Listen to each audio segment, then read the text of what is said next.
une scie. C'est une scie. J'avais pensé à une scie musicale, mais en fait, j'ai trouvé que celle-là. Ah, ça pique hein, quand même un peu. Alors, ah bah tiens, ça me fait penser. Un jour, j'étais en train d'enfoncer un clou dans le mur, et là, il y a un type qui passe, et il me dit, pourquoi vous enfoncez un clou? Je dis, bah, j'ai pas d'explication à vous donner. J'enfonce un clou, j'enfonce un clou. Là, le type me dit, oh ben moi, j'aime bien savoir pourquoi. Je dis, ben je vais pas vous dire pourquoi. J'enfonce un clou, c'est tout. Bon. Puis je continue d'enfoncer mon clou. Enfin, j'avais presque enfoncé. Il ne restait plus que quoi, ça, un centimètre quoi. Hein. Et là, le type sort une tenaille et il arrache le clou.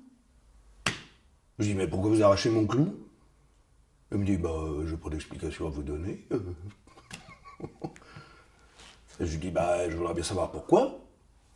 Il est fou, ce type. Il me dit, je vais pas vous dire pourquoi. Complètement dingue. L'histoire insensée, non? Enfin bon. Bref. Alors, je suis en train d'enfoncer un clou. Un type arrive avec une tenaille, il arrache mon clou. Bon, je veux plus penser à ça, parce que ça devient une idée fixe. Enfin, une idée qui me tenaille. Bon, alors ça, c'est une scie que j'ai achetée. Un monsieur qui sciait sa femme en deux dans les foires. Alors, donc, il enfermait sa moitié dans une caisse, il sciait la caisse, et la moitié de sa femme tombait dans la sciure. Et puis un jour, bah, sa moitié est partie avec la caisse. Alors, il m'a vendu la scie, parce que c'était le clou de son numéro. Bon, j'ai quand même le droit d'enfoncer un clou, hein, sans être obligé de dire pourquoi j'enfonce un clou, nom de Dieu. S'il voulait arracher un clou, il avait qu'à commencer par en planter un. Et puis après, il l'aurait arraché, ce clou. Il n'avait pas arraché mon clou à moi. Qu'est-ce qui va arriver après? Moi, je n'oserais plus jamais planter un clou. Bon, si c'est pour être là surveillé, s'il y a quelqu'un avec une tenaille pour me l'arracher, non, non. Bon, excusez-moi, ça revient tout le temps. Parlons plus de ça. C'est pas la question du clou. Des clous, j'en ai. Évidemment. Celui-là, j'y tenais. C'est un clou que j'avais ramassé, tout tordu, tout rouillé, que je l'avais redressé de mes propres mains. Alors après, je pouvais lui taper sur la tête comme un forcené. Il ne déviait pas d'un pouce. Alors quand il fallait planter un clou, moi je plantais celui-là. C'était mon clou. Je vais toujours enfoncer le même clou. Bon, pas à la même place, mais le même.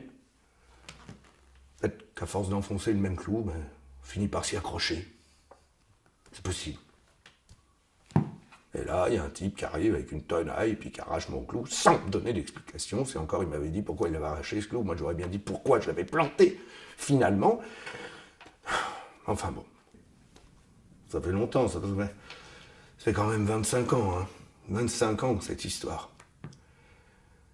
Bon, allez, je ne veux plus penser à ça, je deviendrai marteau. Bon. Et ben, du coup, je vais vous scier un crayon. Enfin, je vais vous scier un tube. Parce que mon crayon, j'y tiens. Autant qu'à mon clou. Enfin, je vais vous jouer une scie. Je n'ai plus jamais enfoncé un clou depuis. Ça a été fini. C'était mon dernier clou. Ça m'a coupé l'envie d'enfoncer un clou. Vous verrez, si vous enfoncez un clou, puis qu'il y a un type avec une tenaille qui arrive, qui vous arrache